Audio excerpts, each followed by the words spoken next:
Hey folks, this is Josh, Stoney Ridge Farmer. Welcome back to the farm channel. We are back in town. We're back on the farm here after our long road trip, Farm Stock 2018. There'll be a link somewhere up here if you guys want to go check that whole trip out. Basically traveled all over the country. We drove about 8,000 miles over about 19 to 20 days, and what a fun experience. It was a good time. We had a great time. We introduced you guys to some new YouTubers, and now it's back to the grind. So I've been cheating on you. I have not been making videos the last couple days because I've just been playing catch up. You can imagine being gone away from your farm for 20 days-ish. 20 days of no maintenance, 20 days of no mowing, 20 days of dust in the house, just getting busy. So I got out on the tractor this morning. We hooked up our Woods BB72 brush mower, and we've been out bush hogging. We call it bush hogging around here, but brush cutting or whatever you want to call it. I've been out mowing. It only took me about, I guess, 3.5 hours to get into some wire. I messed up. So a guy gave me a bunch of wire. This is how it starts. A guy gave me a bunch of copper wire, and it was old wire that was used for a fence, for an electric fence. And I thought, man, I'll use that for sure to keep the goats in and everything. So I put it up in the field in an area where, well, where the grass wasn't very tall. Well, the grass is very tall now. This is the second time I ran up on that piece of wire. The first time I thought I'd pulled it all out of the field. It was a big hoop of wire about this big, but evidently I didn't get it all out of the field. So up underneath the brush cutter or bush hog or mower deck under here, I've got wire, just a little bit of wire, hung up around the blades. So I thought I'd take the opportunity to revisit my first video. So the first video I ever did on YouTube was with this mower, and basically I pulled the blades off and sharpened them and put them back on. That was a pretty cool video. The first one I ever did, and that was very awkward. Well, right now we're going to sharpen the blades while it's in the air. We've got chalk right here. I've had it up in the air about 1.5 hours. I know my tractor, I know it's going to be okay sitting up like this, but we do have a little bit of a safety measure in case of sinking. I don't think it's going to go down. It's safety Sam. You can get off my back. I'm going to get underneath here. We're going to sharpen. I've already sharpened one blade. We're going to sharpen the other bush hog blade and talk a little bit about that.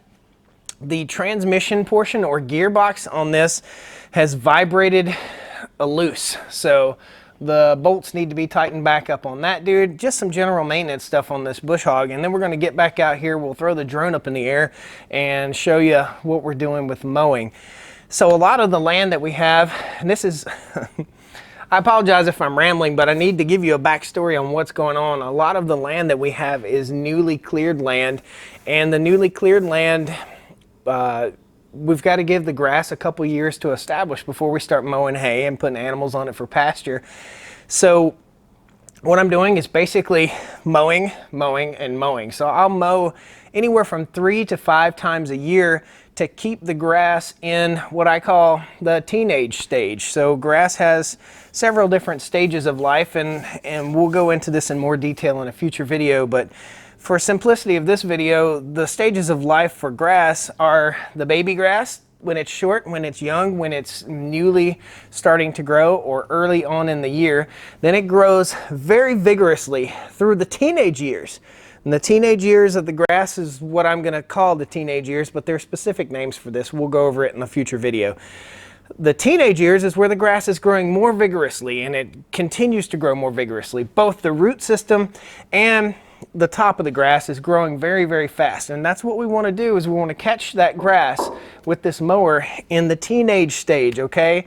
So how we know our grass is coming out of that teenage stage is when we start seeing seed heads come out. So fescue grass out here in North Carolina shoots a seed head up. So in other words, a stalk will shoot up and it has grass seed on it, okay? Once it gets into that stage, it's in adulthood and almost to grandpa grass. So we don't want to mow it at grandpa grass. We want to catch it at teenage grass so it continues to vigorously grow.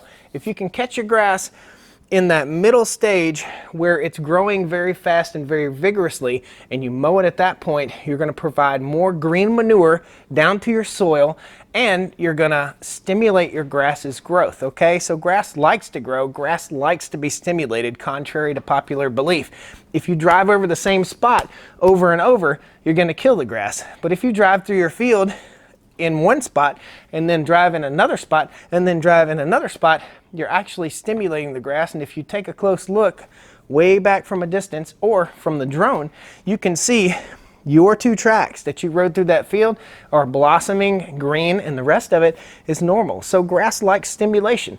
That's what we're doing. We're mowing to stimulate growth, to stimulate root growth for the first couple years of our new grass. Let's talk about adult grass and grandpa grass. This is what I call adult grass and grandpa grass.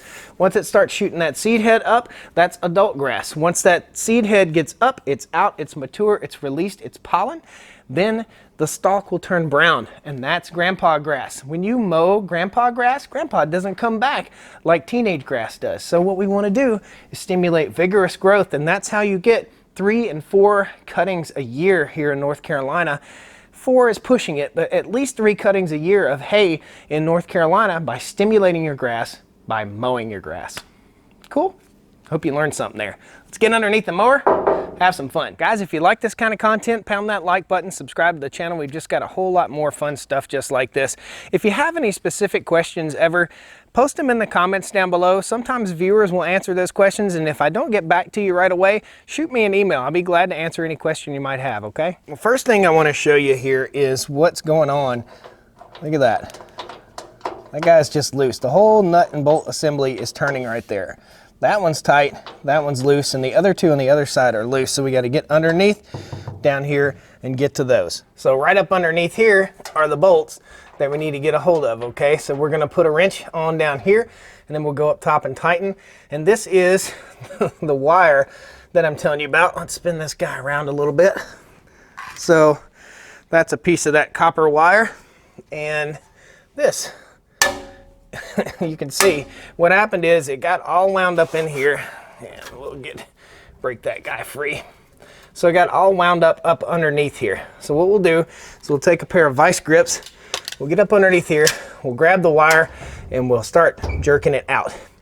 Pretty good. There's enough play right in here, in between here, which is where it's all hung up in here. There's enough play to get that dude out. All right, so let's look at our bush hog blade. So you can see gouges and wear marks where I've been pounding through rocks and sticks and stuff like that. So we've got to address that, and I'll show you what we did on the other side here. Let's bring it on over. There we go. All right, so right here is the one that we sharpened. And basically we don't need a razor sharp edge. It's not sharp, but we do need an edge that's gonna hold, and any flat spots we need to take out for cutting. So that's it. This thing spins around underneath here. That's how the bush hog works. And that center piece is called a stump jumper or a rock jumper. And it's designed to keep from pounding your shaft up here. So in other words, it'll hit the rock jumper before it damages the shaft. Now, what we're seeing, this shake. See how the whole apparatus is shaking right here? That's because we're loose up here, and we've got to take care of that. So we've got a few maintenance items. I can't tell you how important it is to maintain your equipment like this. Do your very best to inspect and make sure everything's okay. So when I got into that wire, I could have kept on mowing, and the deck was still mowing, no problem. But I stopped and raised it up really high to see what the heck was going on, because I could feel a slight vibration. And you know, when you're using a tractor and you're mowing, you're doing all this stuff, it'll save you some money if you just pay attention a little bit, okay? You're gonna have to pay attention to exactly what's going on, sights and sounds, and even though you've got hearing protection, you can still tell those minute little sounds that aren't quite right. There we go, got one piece of wire out. So that's the wire, that's what we're into. You can still tell with your hearing protection those minute little sounds. And these blades need to articulate like that, okay? So they still need to be able to articulate and turn. That's why I was getting a strong vibration, and that's why I stopped. You gotta use all your senses when you're out mowing, and the number one sense you need to use is common sense. Common sense tells me I need to put gloves on.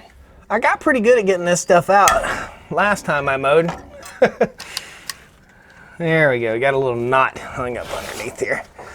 Clamp down with our vice grip, work that dude out. So there's a sweet spot that you gotta find to get this stuff out.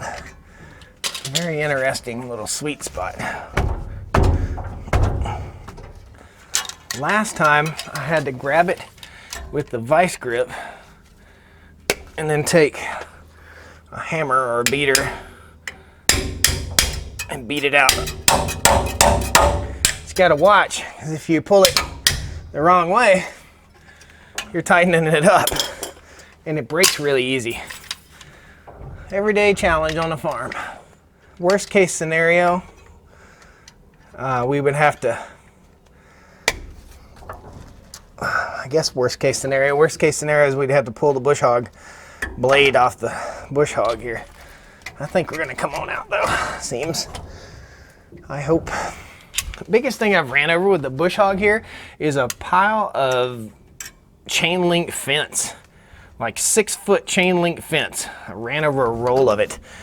You know, when you buy land or when you mow for somebody else, you never know what you're gonna run up on. That's the danger in mowing for someone else. They don't know what's in their field, and it's dangerous. It's also dangerous working under this bush hog. You can do it. Ah, yeah. Yeah, baby. Now, both blades are articulating like they should.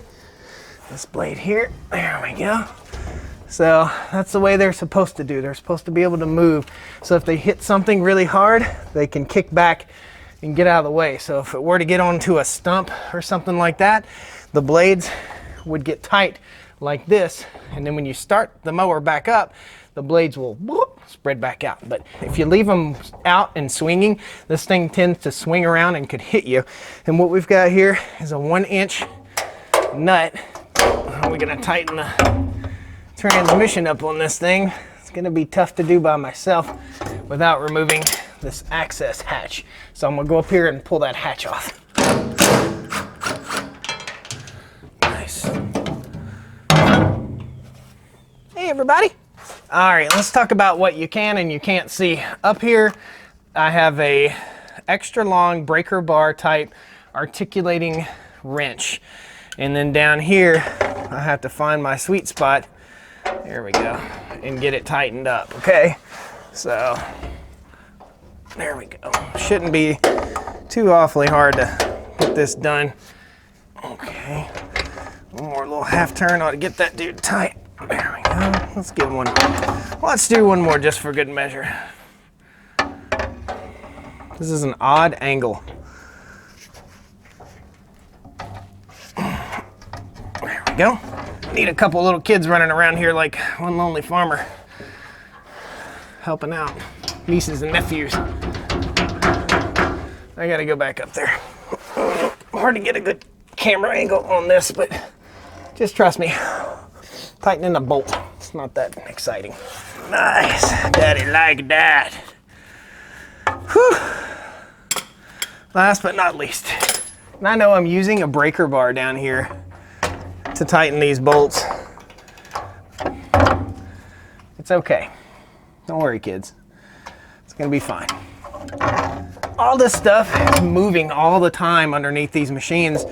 So periodically with your tractor, with anything that's taken this amount of abuse and beating, you gotta get underneath and you've got to inspect. So part of the process of owning and managing land is maintaining that equipment and making sure nuts and bolts aren't loose and flopping around.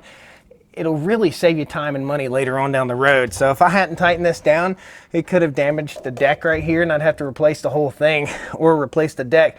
This is about a $2,300 piece of equipment. These are Oakley's, by the way, safety type glasses. We're gonna go ahead and put a little bit of a sharpen on this bush hog blade. And my goal really is to work into the spots that are gouged out really bad. It doesn't have to be sharp. It cuts, it just powers through stuff. It doesn't have to be sharp like a razor blade or like a lawnmower blade. It just doesn't need to have big knobs in there. So whenever it hits a flat spot on the front of the blade right here, it doesn't mow that. It doesn't cut it. So we gotta get it cutting.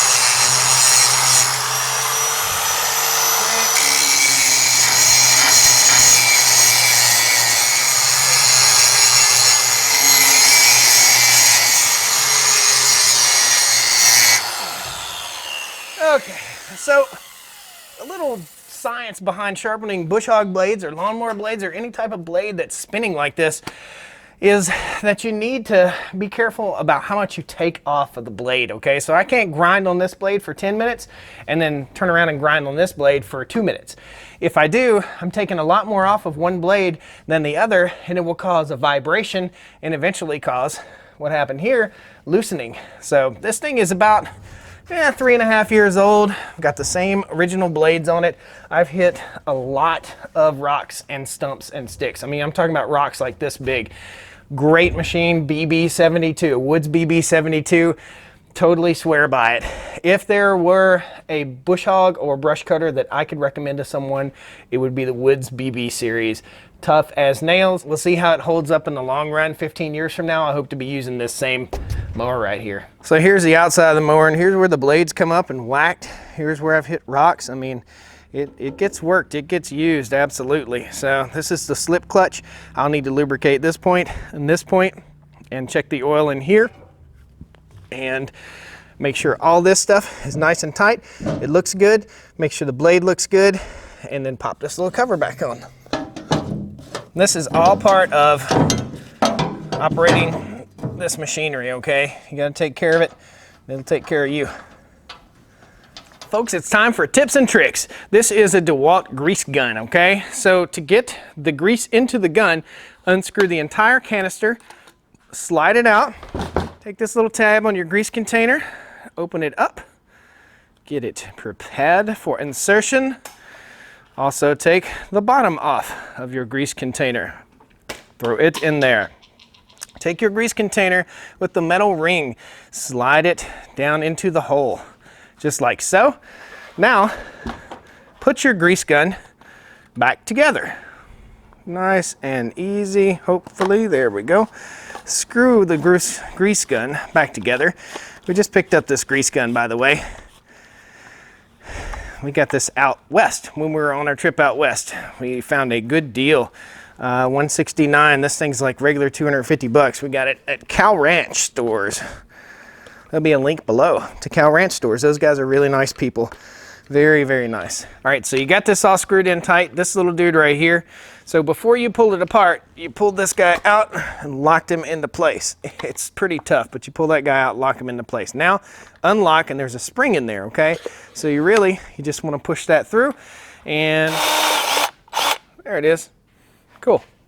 That's how you work the DeWalt grease gun. So as usual, we're going to lubricate all our lube points on this guy. If I can find the fitting, there it is.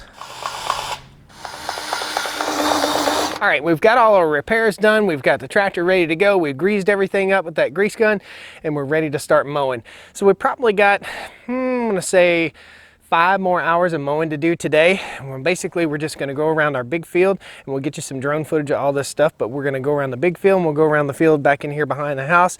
We'll get it mowed back here. We'll go around the big field and get prepared, because we're gonna start mowing hay tomorrow, all right? So let's throw the drone up in the air, get the tractor out here, and get some work done.